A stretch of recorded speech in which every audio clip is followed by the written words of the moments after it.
Hi, my name is Vincent Walsh. I'm the founder and the director at the Biospheric Foundation. The foundation is the first socio-ecological urban research practice in the UK, and it's based in Salford within a community in Blackfriars. And what we do is we look at how we develop systems around food production systems, but actually more importantly around ecological systems. I think we completely miss a trick when we speak about food systems as a separate from ecological systems.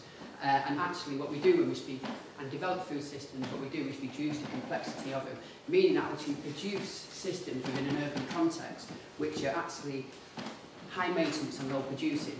So to give you an example, an orchard is one layer of a forest system.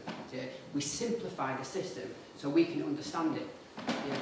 Because in a way we're scared of getting a little bit out of control or letting systems go a little bit out of control. And why is it important we do that? Well, it's important because, well, where are the most complex systems? They're in forest systems.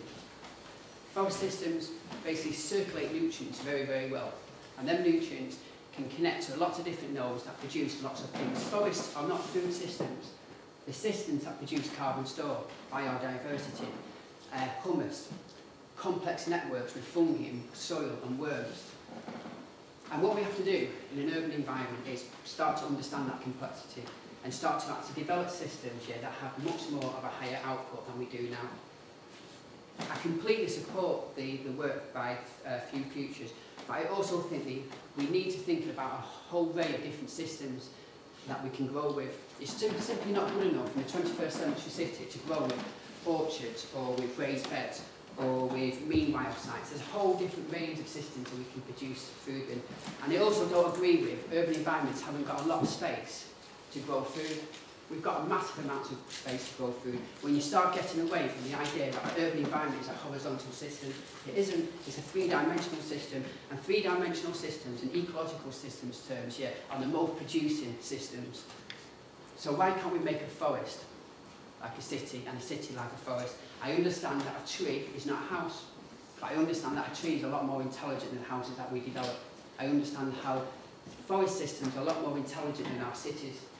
And how do we start merging them two things together, ecology and technology, the hardware and the software, the technosphere and the biosphere? The future belongs to the people who believe in the beauty of their dreams and the cities.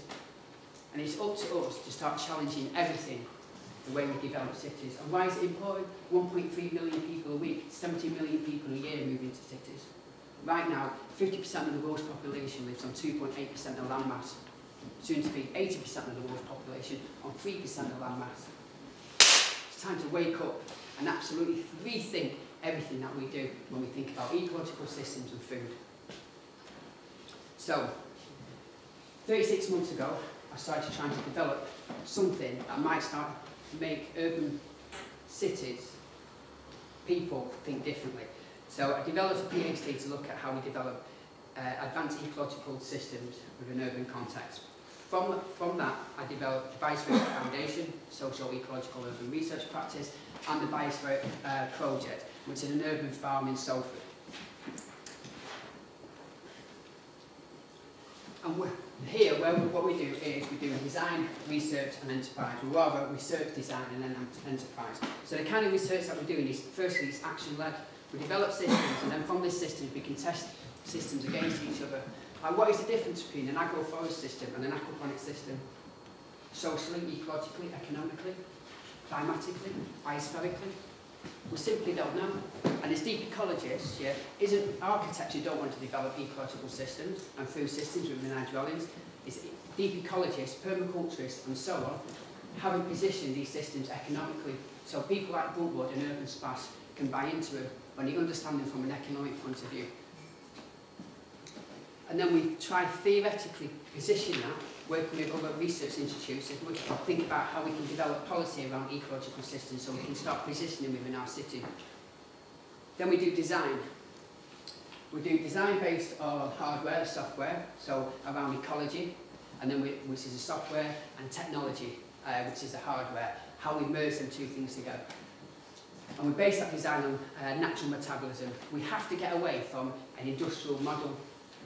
We have a great history in Manchester for the Industrial Revolution, But now we have to rethink that. We have to rethink that into a biospheric model, something which is a lot more ecologically sound. So when we develop our businesses, that actually what we're doing, we're adding to the biodiversity, we're bringing humus, we're adding carbon to the soils, and not doing completely the opposite. And from that research and design, we develop enterprise within communities. So we geographically position our research where it's needed. So the first project we geographically positioned was in Blackfriars. Why? Because Blackfriars community only had one place you could get unhealthy food and 67 places you could get unhealthy food. I lived in that in the building as I was developing the project, and on a daily basis I'd go to one city to another to buy whole foods, mung beans, chickpeas and so on. It's not on. Within our communities, the people who live within areas of deprivation have the absolutely right to come out of their house here and have whole foods here and nice organic food right on their doorstep. That's a challenge. So through this research design enterprise, we developed technological systems, food hubs, working with restaurants, interventions, whole boxes. Whole boxes are food delivery service. We set up 78 steps as the first whole food store in Salford, community-led whole food store in Salford. Our ecological systems we develop when we think about buildings, and we think how we grow systems up the facades of buildings on ground levels like agroforestry systems, within buildings itself like aquaponic, hydroponic, vermiponics, aeroponics, a whole range of systems that we can develop and then we develop enterprises through mushrooms and fungi. And then from there, what we can create is local governments, community cohesion, local employment, geographical position, research where it's needed, and that makes it possible to create all of them things within that community. Transfer of knowledge and developing really interesting links with research, critical research and communities.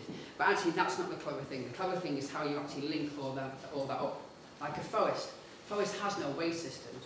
Like there is no such thing as waste, it's nutrients. That's it. And what we need to do is learn how we send nutrients around a community, how we develop information that develops networks to send nutrients around. We have to merge biology and technology. And this is how we've done it for our first project. So we start developing a network of ecology and systems, forest gardening, agroforest systems, polycultures, whole boxes, and look at actually anything that comes into the project doesn't leave the project. It's simply like a forest would work. So when I think of my economic model, I don't look at business cases when I'm developing this business. I look how ecological systems merge. They start with simple complexity and they develop to very intelligent complexity. They don't start from simplicity. It starts from complexity into something much more comprehensive. And that's why I didn't just create an aquaponic system. That's why I didn't just create a 78 steps whole food store, or why I didn't just create a fungi system. What I did, merge them all together, because that's what happens with an ecological system. And in a forest system, it takes about 36 months, about 3 to 5 years for a system to pop. When it pops, the system self-regulates. Very, very interesting. Meaning that the system now reduces the inputs and puts out lots of high outputs. That's how I'm realising that this business is working. We start to merge lots of different things up together, and what it creates is lots of ways that people can engage in the project. It's a lot more difficult creating this kind of enterprise in local economics terms, a lot more difficult. But actually, as the project goes forward, it becomes easier because there's lots of different ways that people can engage in the project, meaning that I have more flexibility, I have more resilience, I have more ways of keeping sustainable. I'll give you an example, 92% of whole boxes fail in the first year in the UK, and 60% of whole boxes are reliant on funding. That's fundamentally not sustainable. I'm not bothered if you're developing or giving food out through whole boxes as a service to the community, but that has to be sustainable. You have to look at the ways of making your localised business very sustainable, economically, socially and ecologically.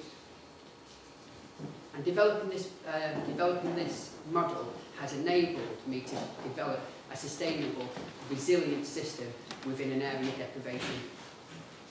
And that most people thought we would fail doing it.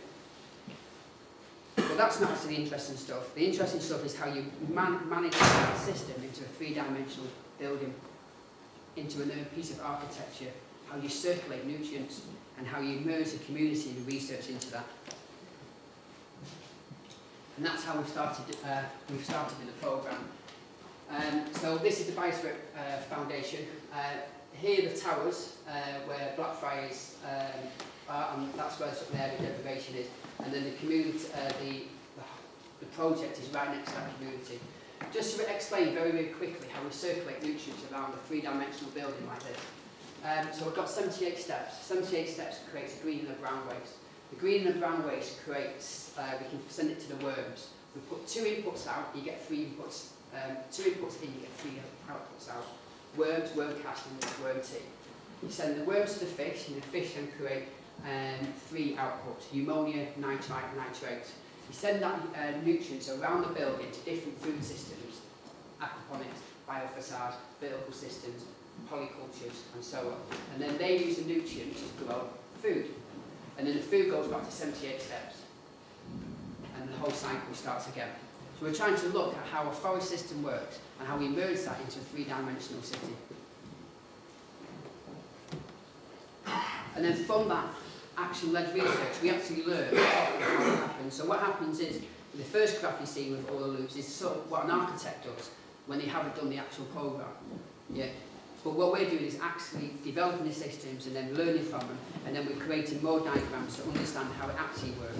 So this is a diagram, sort of 20 weeks on of understanding how the system works. Why is it important that we do this? Well, we know that cities need to base on a more cradle-to-cradle system, the products that we make. We also need to develop more biomimicry design within cities, so forests can start to act like, our cities can start to act like forests, and our buildings like trees, just a lot more intelligent around ecological services. And basically what this means is resilience.